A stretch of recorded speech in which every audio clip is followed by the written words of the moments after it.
Hello mech warriors, and welcome back to the Mech Lab, where we try to be a better mech commander every day. Today we'll be looking at some of the mechs that you absolutely should not be requisitioning as a star colonel or a star commander. Today's video is about some of the very worst clan mechs in existence. We won't be following any specific era, but most of these are available during the clan invasion. And we're starting off with the Dasher, and specifically the Dasher D. This variant is ridiculously expensive at 2300 battle value. There are some very good Dashers out there, like the Dasher H for example, very fast mechs that can get behind enemies and blow open their back armor, but the Dasher D is undersynced for what it has, and just has so little armor that if you manage to hit it, it's going to die pretty much instantly. It can run a massive 20 hexes, but anytime you use that mask, there is a chance that you're going to just snap your own leg off, which is going to be a big problem. The good things about this is that it does have a targeting computer for its 5 ER medium lasers. It can fire those reasonably comfortably, going to 7 heat, meaning that you won't suffer any to hit penalty on your follow-up turn, but overall, I mean, for 2300 battle value, you can get a clan heavy mech and be much better off. Our next unit is also ridiculously overcosted for a light mech. It is the Puma T, which is a twin ER PPC carrier with not nearly enough heat sinks to fire both of the PPCs. It does have nearly maxed armor for a 35-ton mech for what that's worth, but its fairly slow 6'9" movement speed means that most medium mechs are going to be able to catch it and stomp it into the ground. Now, the thing that makes the T kind of interesting is that it has PPC capacitors, which means that these two ER PPCs can do 20 damage each, and it has a coolant pod, meaning that it can fire like both of these without the capacitors on once without overheating horribly. But PPC capacitors cause heat when you are charging and when you're firing, so the way that this mech is meant to be used, I think, is to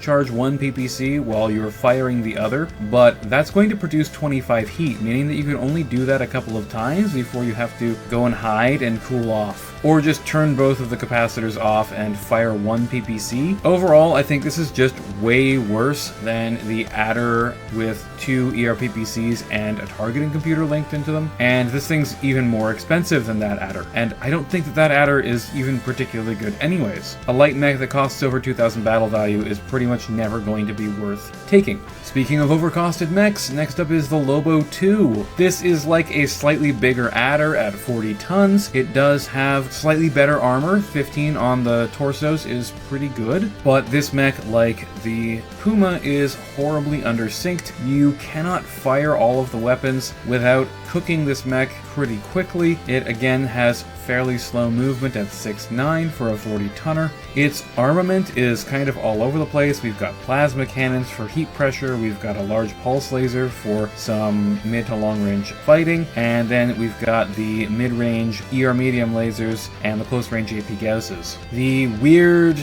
assortment of weapons and extremely high battle value combined with low speed, undersyncing, and not that much armor means that the Lobo is one of the less useful clan mechs. It's not the worst on this list. It has some kind of cool janky things that it can pull off, but it's one that I would never take when there are better dedicated plasma cannon units out there. Speaking of weird jank, we have a mech with a T-Semp cannon. I have done a video on the T-Semp and why it is bad, and the Shadowcat F carries one, along with an ER PPC and a Streak 6. Now, the Shadowcat suffers from the classic problem of jump jets plus mask, causing a ridiculous amount of battle value tax. It's also a little bit under armored with only 10 armor on the arms, where it has that T-Semp cannon, which is a weird weapon that you probably don't want to use very much anyways. It's extremely hot and doesn't really do very much unless the armor is open on the unit that you're firing at. Overall, this Shadowcat is undergunned and really overcosted. 3000 battle value is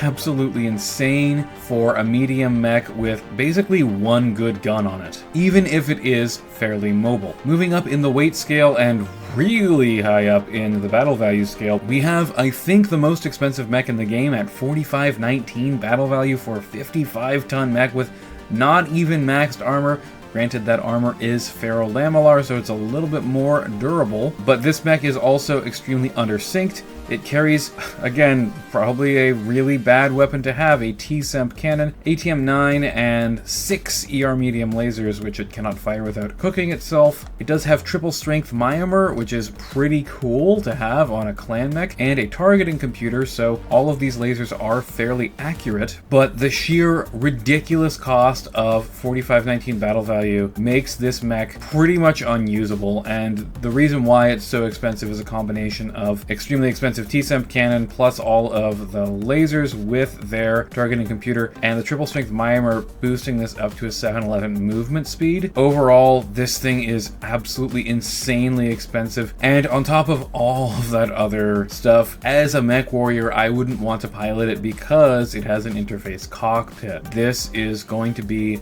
real bad. You're gonna go nuts, and it's not really worth it. The pilot that you're gonna have to put in this thing has to be extremely specialized and undergo specific surgeries. So from an in-universe perspective, this mech is terrible, and from a battle value perspective, it is absolutely unusable. This thing will be half your list in a 10,000 point game. Now we're going up the weight scale and down the battle value scale slightly.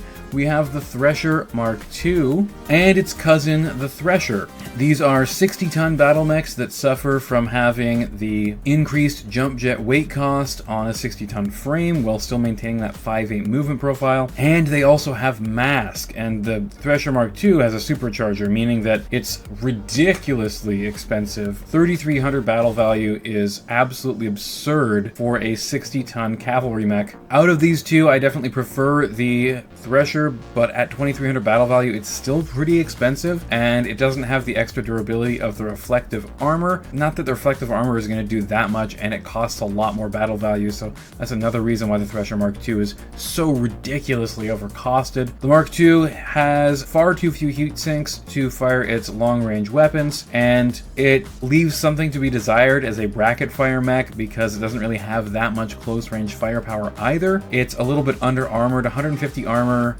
for 3,300 battle value is a pretty bad deal. Even if this thing can run 13 when it turns on the mask and supercharger and get that 4 TMM from movement even after going through some forests, the juice ain't worth the squeeze for the battle value at almost 3,400, and the Thresher suffers from a pretty similar problem. It's a close-range brawler with only 150 armor, so even if it is pretty fast for a heavy mech, it is really under-armored and a little bit under-gunned, honestly. It has 2 medium pulses, which is pretty good for medium-range skirmishing, and an Ultra AC-10, which can back that up, along with the ER medium laser. So it's going to run pretty cool, firing all of those as well. It can fire all of those and jump without picking up any heat. Has a couple of SRMs for some up-close crit seeking, and can take some Inferno ammo with the extra ton of ammo that it has. And with that mask, it's gonna be able to perform pretty well as a cavalry mech, but again, very, very expensive. You're gonna be able to find a better mech for this role, for this battle value. Probably something like a Timberwolf, like the Timberwolf S, for example, is going to perform the role of this mech so much better. It doesn't quite have the speed, but it has much, much better durability and overall better damage. Next, we have what may be my least favorite mech in the entire game, the Hellbringer. This is a heavy mech that is reasonably fast at 5'8", not really very quick considering that it's a clan heavy mech, but it puts almost all of its tonnage into weapons and none of it into armor. The Hellbringer suffers from a number of issues. It doesn't have endosteel internal structure, and it doesn't have ferrofibrous armor, so it doesn't have that extra tonnage to up armor it and bring it to a decent standard of, say, 20 on every single part, which is what I would expect from a clan mech at 5'8" at this tonnage. So this is armored like a small medium mech and has all of this extra equipment and stuff. It does have a targeting computer for its twin ERPPCs, which is great, but it can't fire both of them without overheating badly. It has an eclectic mix of close-range weapons as backup, and seems to be trying to fill that role of all-purpose mech. It has A-pods and machine guns, meaning that it's really, really good at killing infantry, but it doesn't want to get anywhere near them because that infantry is going to rip it apart with small weapons. An ECM suite is pretty nice, as is an active probe, so this can serve as a scout mech, but it doesn't really have the speed the scout mech would want. So overall, the Hellbringer Prime is really, really suboptimal. I really hate this mech. It is very expensive at 2600 battle value, and it's just not going to do enough work to earn that battle value back. However, I think that the Hellbringer G, which is a later variant of the Hellbringer, might actually be even worse, because it still maintains that fairly slow 5/8 movement profile and the crappy armor, but is instead kitted to be a close-range brawler. It wants to get within 10 hex range, which is suicidal against a Inner Sphere Lance. It's going to be a really big problem because you are 2000 battle value, meaning that you cost almost the same as 2 enemy Inner Sphere mechs, and you barely have more close-range firepower than they do. Unlike the Prime, this unit actually can fire most of its weapons, but it has an additional problem in that both of its main weapons are explosive. They will go kaboom and cause damage to this mech, and it didn't invest in Case 2 in order to mitigate that damage, meaning that once your thin armor is penetrated, there's a very good chance that you're just going to blow yourself up completely. So despite being 700 battle value less, the Hellbringer G might actually be a worse take than the Prime. Not that either of these mechs is worth taking in the first place.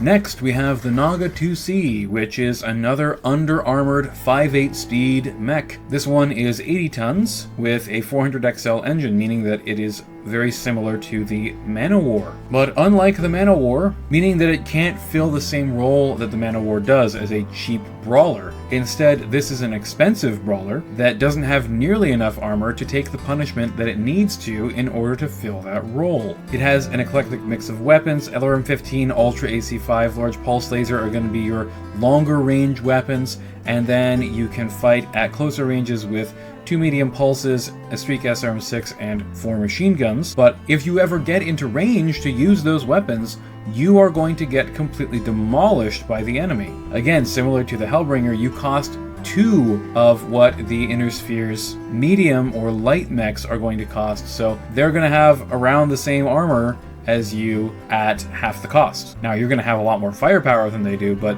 you're not going to have as much firepower as 2 mechs, especially at that close range. So if you are going to use this thing, I would probably just stick to the long-range weapons and make it an escort for another long-range unit. But why would you ever take this in the first place? It's just really terrible. So essentially what happened with the Naga 2C is that the original Naga was an artillery piece. It had 2 Arrow 4s strapped to it. But then the clans wanted to refit it and make it into a direct fire support mech, and didn't bother to upgrade the armor at all. They just left it how it was. So that is why the Naga 2C is so incredibly underwhelming. Many of the mechs I'm talking about today have many bad variations. I've selected what I think are the worst ones, but I had a lot of trouble picking for our next entry, which is the Gladiator, also known as the Executioner. And the reason is because there's the Gladiator and then there's the Gladiator B, which is a slower version of the Gladiator that fills more of a traditional assault mech role. This chassis as a whole is really, really bad. The Executioner B in particular is just a really weird. It has 3/5 movement with 2 jump jets, and there's not really ever any reason to take 2 jump jets. It's going to increase your battle value because you now have a jump movement profile, but 2 jump jets doesn't really get you anything. Like, the only thing that I could see is if there was a too high building in front of you that you wanted to jump over. But the original Gladiator is really, really terrible. Again, it suffers from the mask plus jump jets problem, having way too much battle value into its mobility. It is reasonably well armored with 260 armor, but the armor distribution is absolutely atrocious. It has all of the weapons in the arms, so yeah, you should armor those arms up pretty well. But it has 40 armor on the legs and only 20 on the torsos, meaning that yes, your arms are pretty safe, but if your torsos get blown off, the arms are gone anyways. So very similar to when I talked about why the Marauder is bad, this mech is bad for the same reason, as well as others. So 3,800 battle value for the Executioner G. Unlike a lot of the other mechs that we have on this list, it can actually like fire its weapons pretty well. It has reasonable heat sinking. It actually has okay mobility, which is kind of a plus in its defense, and it does have a Watchdog composite electronic warfare system and a targeting computer. So its weapons are very accurate, and it has pretty good E-war systems. So it has a lot going for it in its favor, but it's so ridiculously expensive, almost 4,000 battle value. You could get a Direwolf for less than this, and it would have far superior armor and firepower. And with the Gladiator BC, we have a really big problem in that it's taking 4 ERPPCs as well as other weapons, the Ultra AC5s that need to be fired at medium to long range, and has not nearly enough heat sinks. This is more of a critical space problem than anything. You just can't fit enough heat sinks to run 4 ERPPCs in any unit pretty much, unless you have an absolutely massive engine, but then you're not going to have the tonnage for it. So essentially, it can fire 3 of its ERPPCs and overheat slightly, or 2 of them and the Ultra AC5s on its cool-off turn. And then 2 SRM2s for up-close defense is just completely inadequate. You might as well just not even have these on here. I would way rather see a couple of ER medium lasers instead of this and the ammo. And yes, it does fix a little bit of the armor problems on the torsos, but not nearly enough. It needs way more than this on the side torsos. Take off some of that leg armor, put it on the side torsos. That's how you fix this mech. Now, the last 2 mechs that I want to talk about are very strange. These are both experimental, like proof of concept kind of mechs. They're not actually meant to go into combat. The sheer insanity of the clans to dedicate as many resources as they did to create these prototypes just shows how ridiculously incompetent their military-industrial complex is. So first we have the Kuma 3, which is a 71110 with an XXL engine and exactly 20 heat sinking. So this mech can jump and do nothing else. It has no weapons, it has the armor of a light mech, and it has a ridiculously expensive engine, and the cost of this thing is 116 million C-bills. That is just absolutely outrageously expensive. And that's just the cost to produce one of these. That is just the parts. The actual cost of R&D for this mech, altogether, this thing probably cost the clans like 1 billion C-bills. That is an absolutely outrageous amount of money to dedicate to an experimental 60-ton jump mech. It might not be the dumbest project that the clans have ever made, but certainly one of the most expensive. And that is because the dumbest project they have ever made is our next mech, the Ost Scout 2C. Designed to be the ultimate scout mech of all time, the clans built this thing for 30 million C-bills, only put 38 armor on it, and stacked it with 11 normal jump jets and a 385 XXL engine. But for some ungodly reason decided that they did not need double heat sinks in it. If this unit jumps its maximum jump distance 2 turns in a row, it can potentially explode. Now, it does have a Bloodhound active probe, which is really strange. Why would you have an inner sphere Bloodhound active probe? I guess maybe they had some left over lying around. It has an Angel ECM suite, which I believe is a new thing. I don't think that was part of the old Ost Scouts. Partial wing and a tag. So partial wing, obviously new. That's part of the Clan Jade Falcon. We just went over that in my last video. But they essentially made a mech that jumps and overheats itself and has no armor and has no weapons. It's designed completely for recon and info gathering, but it's also very uncomfortable because it has a small cockpit. It's very vulnerable to gyro crits because of the XL gyro. Anything looking in its direction is going to strip its armor off and cause a potential critical hit. And again, the R&D on this must have been easily 100 million C-bills or way more even.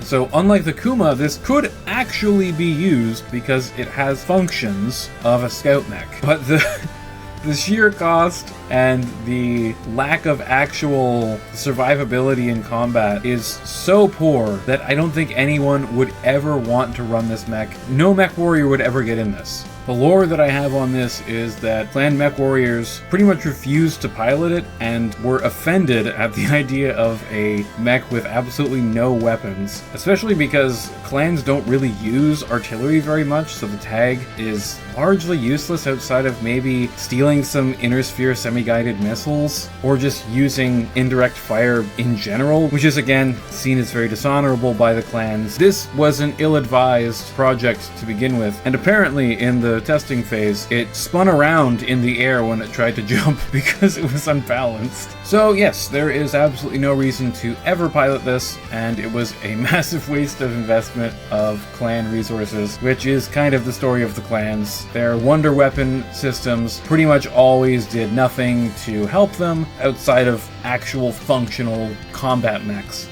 Things like this, Ost Scout, Proto Mechs, and some other projects all ended up just being big wastes of resources that caused them to fall further behind in the conflict against the Inner Sphere. So I think the Ost Scout 2C is probably the worst clan mech ever invented. If you have other thoughts, let me know in the comments below. I would love to hear from you guys. Remember to like, share, and subscribe. Really helps out the channel. Thank you so much for all the support, everyone. Really appreciate you stopping by to watch the video today. Stay safe out there, Mech Warriors, and have a great day.